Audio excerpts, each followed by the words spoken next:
Welcome back to Final Fantasy XIV, where we are currently in Garlemald and just helped save some refugees. Lord Fortuner here intended to send to the moon with a Tower of Babel, but decided against us now that the final days are here. So, and we were about to report something. Lucia, outside help.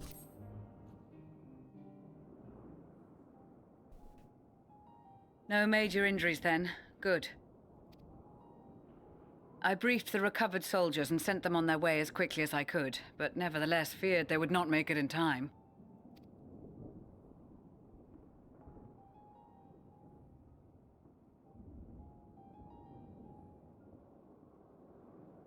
The additional support was invaluable. Your men saved more than a few lives.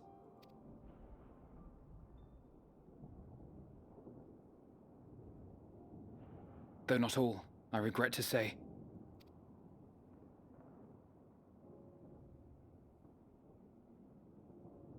I take it that I'm addressing Lucia Junius. I'm the Forum's envoy, Fortuner Leveilleur. And you are owed an explanation for these most dire developments.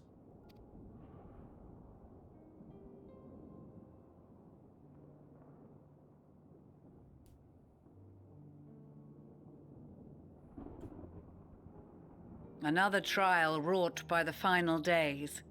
I was beginning to suspect as much. You doubtless feel some consternation having been forced to abandon your original plan. But trust me when I say you were right to send the refugees elsewhere. Beasts have been sighted within the capital. Perhaps it was a stroke of grim fortune that the population was decimated beforehand, as they've yet to appear in any great number, but in time. In any case, Maxima leads the remainder of the contingent in an effort to cull the creatures and evacuate the populace as we speak. Once the airships have taken to the skies, I pray your men can be persuaded to join him. You'll permit us to retain our weapons? I wouldn't have sent you after the Scions were I expecting you to stab them in the back. And I, for one, would not consider past transgressions more relevant than future contributions. Regardless of the circumstances that saw us at odds before, we need men of courage now, more than ever.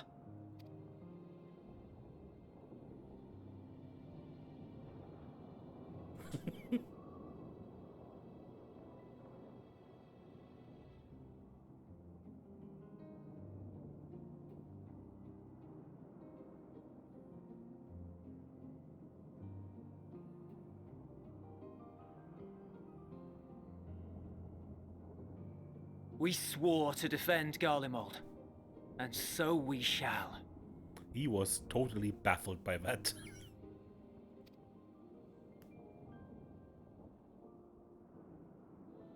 It seems you have everything under control. You will excuse me then, for mine own duties await. A moment, Master Fortuner. You did desire to express your appreciation for services rendered, did you not? I did. Though if you intend to again ask that Sharlayan alter its course, you will find my gratitude insufficient. 'Tis nothing so onerous. I wish to hear the details of this grand endeavor of yours.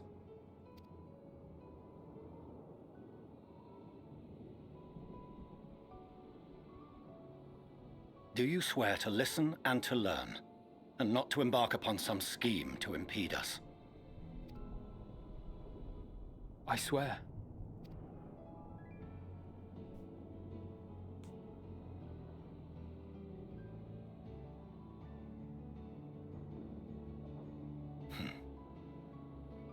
Any other I would doubt, but you I trust to keep your word. For not once have you broken it. Very well. I will request that the Forum make you privy to our plans. You may await our summons at the Baldessian Annex, assuming the decision is in your favor. Does that suffice? It does. You have my thanks. Excellent. You can regale us with tales of your most recent sojourn to the First while we wait. Yeah, we only went to the first. Had a little chat with Elpis, that was all.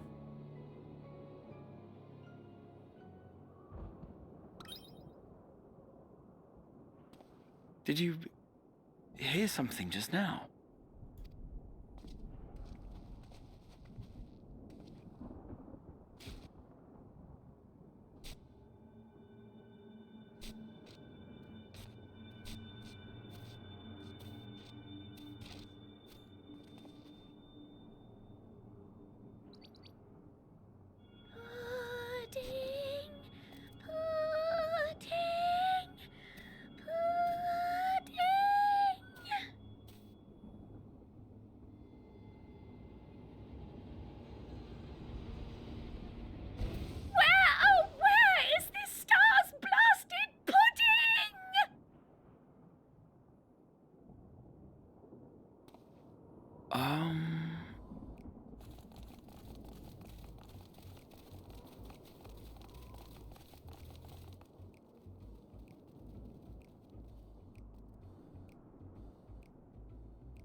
Dawn may banish even the darkest night, and to this bitter clime bring warmth and comfort.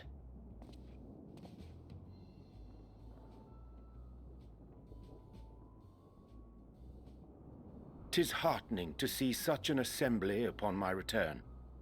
I thought often of you whilst I looked down upon our star's brilliance from the moon above. Welcome back, Irianger. Yes, but what are you doing here? And dressed like that? Aren't you cold? Verily, I fear for my health should I proceed to expound upon our purpose ere I procure more suitable garments. Then allow me to summarize. We're here because none of you lot are up there. Nor has anyone deigned to send word about any changes in the plans. It's rude, is what it is. At least that's what I thought at first, but then folks got to wondering if you weren't in a spot of bother, so we decided to take matters into our own hands. Come down here and help, if our help be needed. So she says, but it's also something of a convenient excuse to visit Aetherius. Urianger made it sound absolutely marvelous. More so before the impending doom, but still. And it's not like there will ever be a better time. What with the aforementioned doom?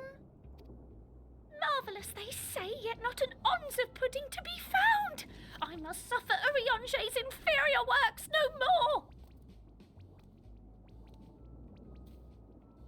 Hey! Maybe consider the plight of present company before you go blathering on about pudding and doom? Ahem. As I was saying, should you require any assistance with whatever, we are at your disposal. We were born from Hydaelyn's love for the lives of this star, so naturally we would much prefer to see them continue. Twiddling our thumbs up on the moon is hardly conducive to that, though, is it? Aye, not when you've all got such precious thoughts and feelings and hopes for the future deserving of more active preservation. Speaking to Urianger made us realize that while we've carried out our duties to the letter, we've failed to fulfill them in spirit. From there, it was just a hop, skip, and a jump towards resolving to do better. So please, show us how. Help us help you.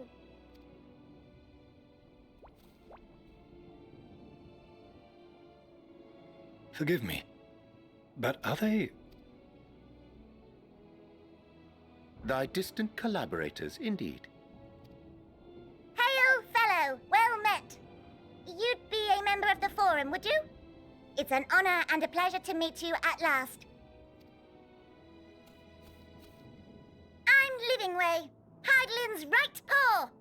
That last bit is very important, as am I, if I may humbly say so myself. I bid you welcome to our star, Livingway. On behalf of the Forum, I thank you for traveling such a distance to meet us. As you have surmised, preparations for the Exodus have not proceeded as smoothly as we had hoped.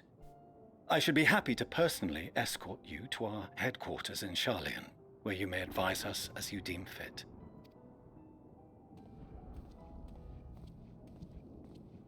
'Twas with reluctance that I set aside the great work of readying the moon for habitation. Be assured that I did so only after the Loperids made plain their earnest desire to come hither, and I myself felt a growing certainty that their contributions here would prove invaluable. 'Tis trite, perhaps, but I followed my heart. Good man.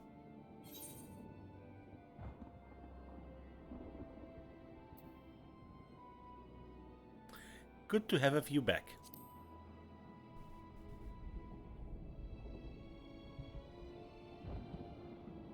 For a time, at least. Nevertheless, 'twas worth the journey to find present company well. Wilt thou attend us at the Forum and lend thine own wisdom? That was the plan. If that's all quite settled, can we start moving before Urianger catches his death? Even I'm freezing out here. Oh, I dare say you'll warm up quickly once you're aboard the airship. Sat shoulder to shoulder with our fur-covered friends.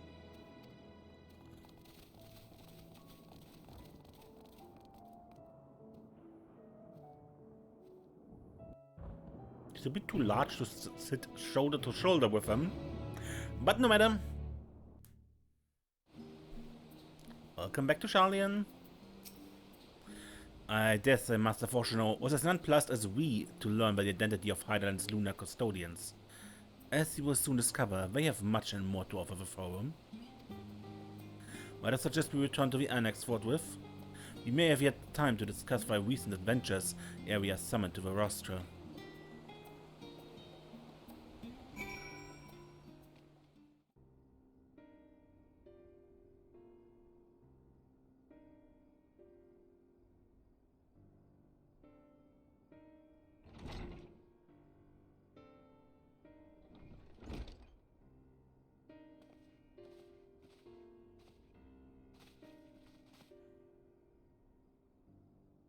Not that I'm complaining, Urianger, but I wasn't expecting to see you quite so soon.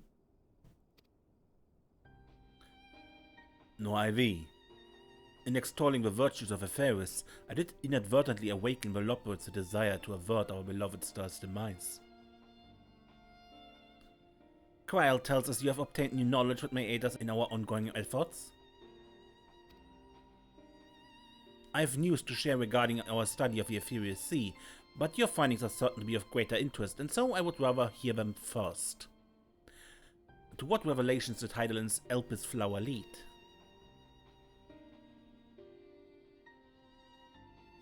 Recounting everything that happened in Elpis.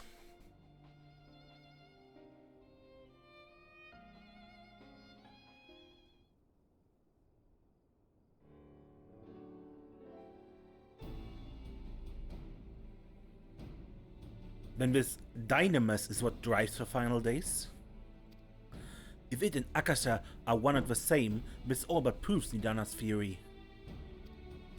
When entity through sheer force of emotion to channel this vast dormant reservoir into a raging river, its power might surpass even that of Aether. But if our star is so replete with Aether, that entity would need to be outside its influence to effectively manipulate the dynamics of the great expanse. Meteon. Or rather, the sorrow and suffering of fallen civilization that she has been hoarding for millennia. Untold anguish and fear and hatred drawn from every corner of the universe. All for a single purpose. The destruction of Ephraim. When our foe is no longer some unknowable calamity. We have but one aim, to defeat Meteon. You make it sound so simple, but you're not wrong. Vanquish Meteon and we deliver the world from the final days. But to even attempt it, there are two conditions. First, we must determine her location. Before Meteon escaped, an enchantment was placed upon her by Venar, the woman who would become Hydaelyn. The implications of temporal magic are not entirely understood, and so we cannot assume that our Hydaelyn and the Venar you met in Elpis are one and the same. Nevertheless, due to her intrinsic qualities as an all-powerful being, I'd wager that Hydaelyn possesses the knowledge we seek. Whether she would share that knowledge with us, however, remains to be seen. After all, she intends for us to flee Etheirys, not to stay. Do you suppose she has abandoned her pursuit of Meteon?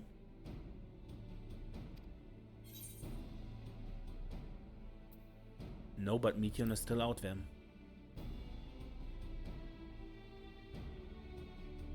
Aye, though not for lack of trying on Hydaelyn's part. Surely that's why she used me as a conduit for her will, providing clues such as the Elpis flower. I believe she's been waiting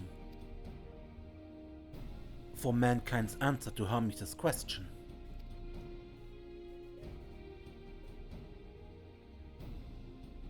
So, what's the second condition? We must find a means to reach Meteon. Naturally, our chosen method will depend entirely upon wheresoever she has made her nest.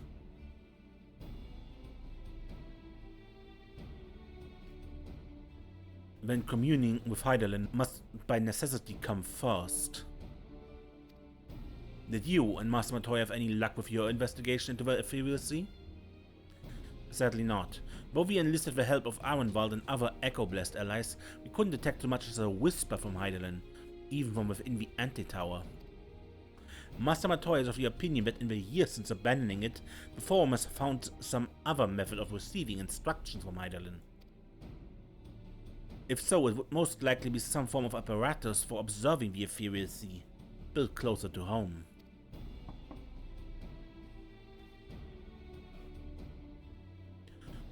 Sorry to interrupt, we've just received word from the Forum. Your presence is required in the Rostra, where they intend to discuss the Great Exodus.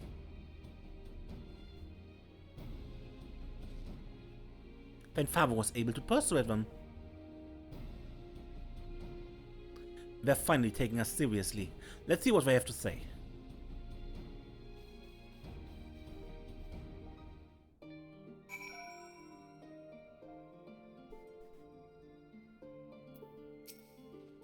It was Hydaelyn's commandment that in the event Zodiac should perish, the Lockwards were to deliver the people of Etheirys from harm. Will that be the limit of their duties? They possess knowledge unparalleled of the great expanse and the means of its traversal. Should they be persuaded to assist in our effort to reach Meteon, we would do well to heed their counsel. At first I wasn't sure what to make of Hermes and his motives, but it's like we discussed in the Great Work. When faced with the harsh realities of life, some seek the release of death, others grow defiant. They fight. Either way, it's our right to choose. Well, that was a much quicker response than I was expecting. Nice to know our efforts in the Magna Glakis didn't go unnoticed. Father has granted us the opportunity we've been waiting for. Though we know not what information, if any, they intend to reveal, there's only one way to find out. To the Rostra. I hope you don't mind me staying behind while you attend your big meeting. The Rostra reminds me a bit too much of a supreme scary tribunal in Ishgard. You forgive me if I keep my distance. After you left for Garlemald, I went to Labyrinthos and tried to reach Hydaelyn using the Elpis flower. Alas, my attempts were in vain. I can only assume that she spent a vast amount of her power in the confrontation with Daniel and is presently unable to communicate. Indeed, as her presence left my body, I could feel how faint it had grown. Master Matoya has suspected for some time that the Forum has been constructing a new facility for the purpose of surveying the Ethereal Sea. Of course, as the custodian of the Antitower, which would presumably be rendered obsolete as a result, she has a few things to say about that. Nothing that should be repeated in polite company, you understand? After sending Grant and Stinian back to Garlemald, I stayed in Locus Amoenus for a time. Being an imperial province, it was already in turmoil before the onset of the final days. You wouldn't believe the difficulties we had overseeing the evacuation of the villages we visited. I have faith that the attachment we left behind will continue our work and shepherd the people to safety. But what safety can be found in a world coming to an end? To think the crystal tower of the first is capable of such feats as sending one's soul into the distant past. The events you witnessed and helped shape may yet hold the key to forestalling the final days. I'm reminded of dear friends and a future I unmade, whose selfless efforts saw the 8th unreal calamity averted. In this timeline at least. Too much has been sacrificed for us to abandon Nefarious now.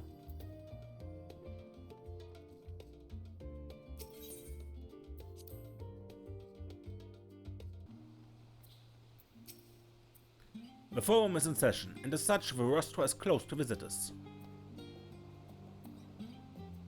A sign of the 7th dawn. Very well, you may wait in the corridor. Of course, entry will only be permitted on the condition you leave your armament at the door. Lest you forget, this sacred institution holds irrational discourse of the highest. The implements of war are expressly forbidden.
There is a matter I wish to raise with you before we enter. We are here to listen and to learn. But if the Forum's plans are more or less what I expect, then I should like to make a proposal that will serve our ends. By your leave, of course.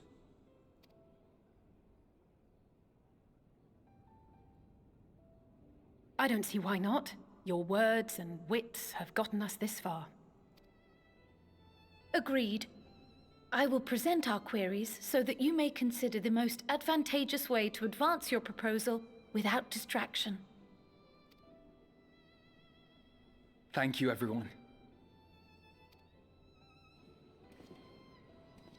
If I may have your attention, the ad hoc session will now commence. The purpose of today's assembly is to brief the Scions of the 7th Dawn, at their request, on the Great Exodus. You may enter.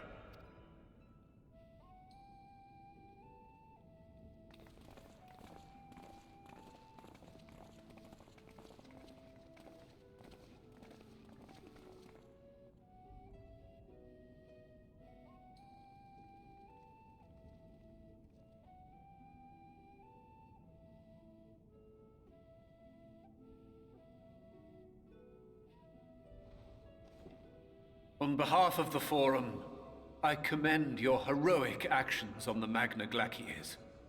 We shall not soon forget your service to us and the people of Radzat-Han. The Satrap, whom we have informed of the refugees' new arrangements, sings your praises as well. As an expression of our gratitude, we will endeavor to answer your questions as fully and openly as we are able. Then let us begin. First, it is the Forum's objective to ferry the life and knowledge of this star to the moon. Am I correct? You are. It is for this purpose that Sharlayan has labored these many long years.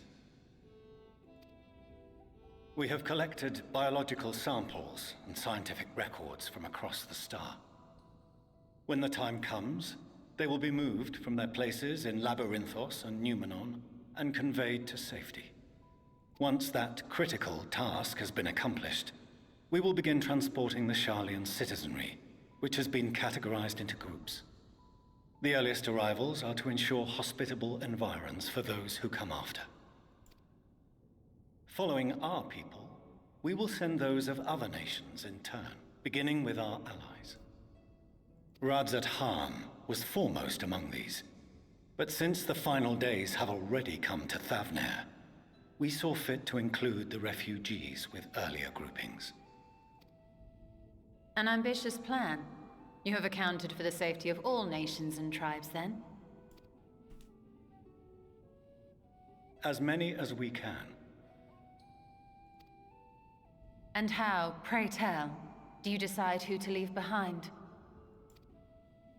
To journey beyond the sky is an unprecedented and immeasurably difficult endeavor. Introducing sources of inevitable conflict would condemn all to certain death.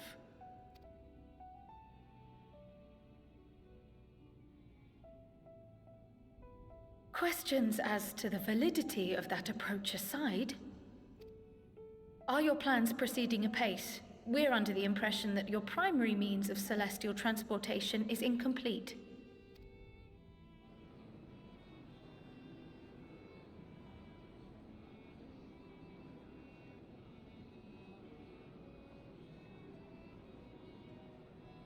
If only in that it does not meet our optimal parameters, that is correct. This arc, as some have taken to calling it, is fully operational and could be launched even today. However, the final days have progressed more quickly than we anticipated. At present, the ship is incapable of attaining speeds sufficient to meet our evacuation targets. Should we put the vessel into service, as it is now, we will be unable to travel to the moon and back quickly enough to complete the necessary number of trips. Precious lives and knowledge will be lost.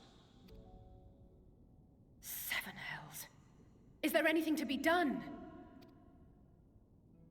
The ether burner, the primary means of propulsion once the craft is in the space between stars, is undergoing testing to determine whether it can be made more efficient.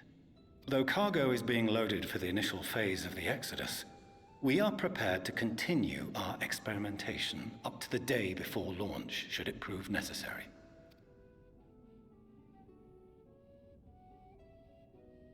What if the Scions were to solve your problem?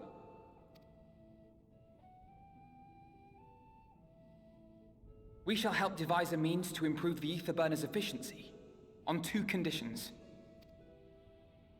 If we succeed, you must allow us to meet with Hydaelyn.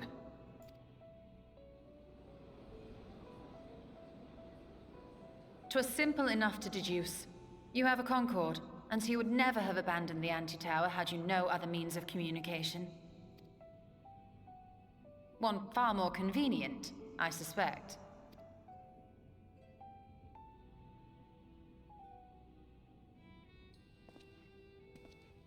The second condition, also to be met upon our success, is that we be permitted to propose another use for your Ark.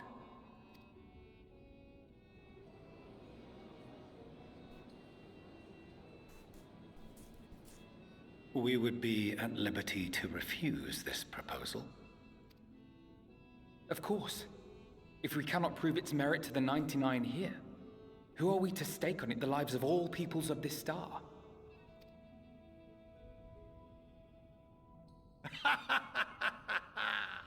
Delightful as always, Master Alfino.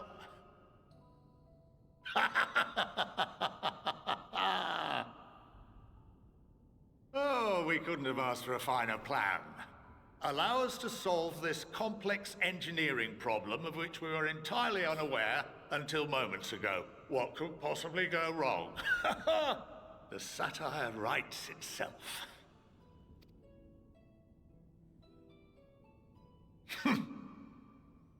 Yet, what field has not benefited from a change in perspective?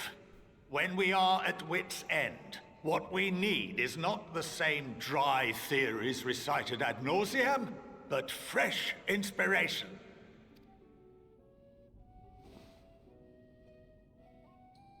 I, for one, have faith in my erstwhile students to provide it, and I find their terms to be perfectly acceptable.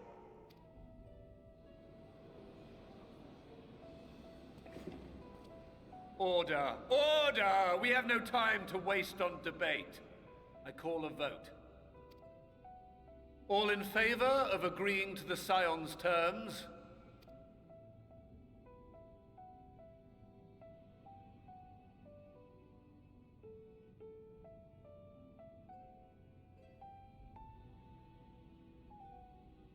Some, but not all.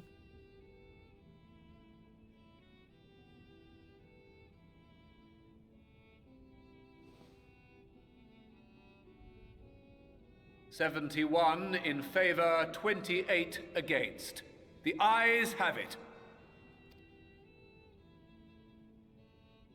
Fortuneau, as the architect of this project, you are the best candidate to show them its current state. And bear in mind that regardless of your personal misgivings, this is the will of the Forum.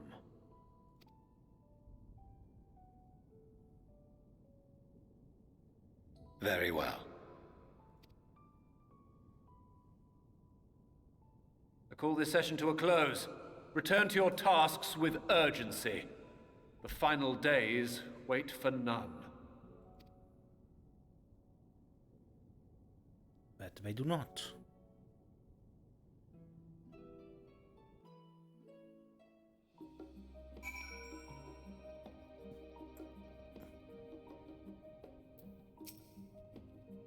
Rest assured, I have every intention of honoring the Forum's decision.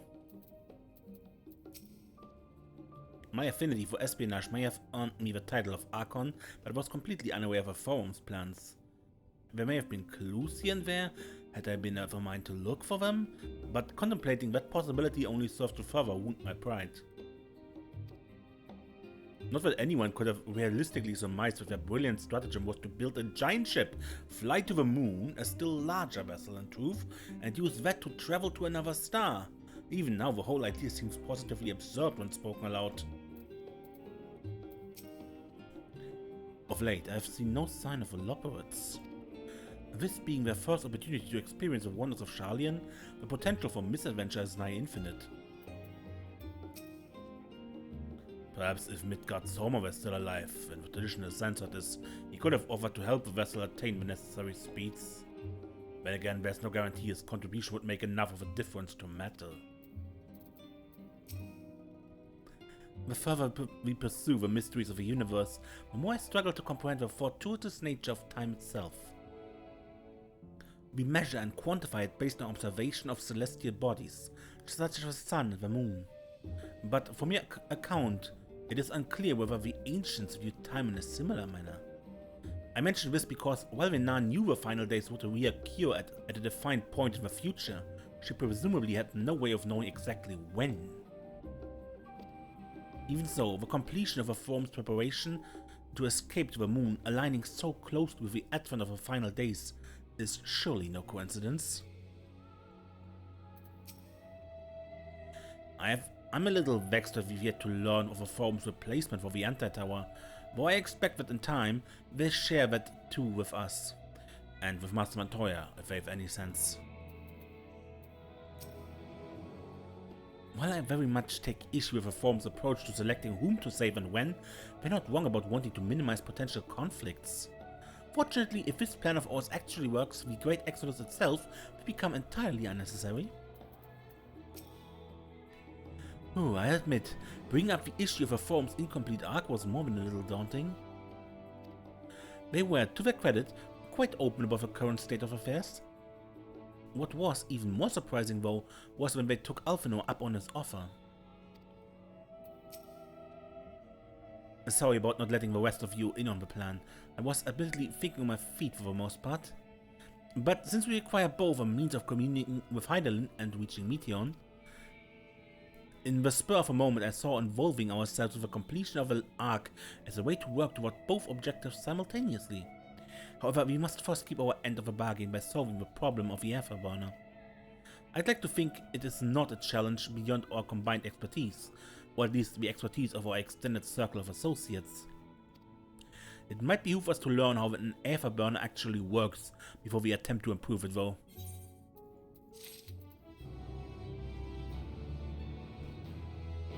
Alright, and I think I end this episode here. Next time, Fortuner shows us what the Forum has been doing. Until then, I am Ace, and don't get lost.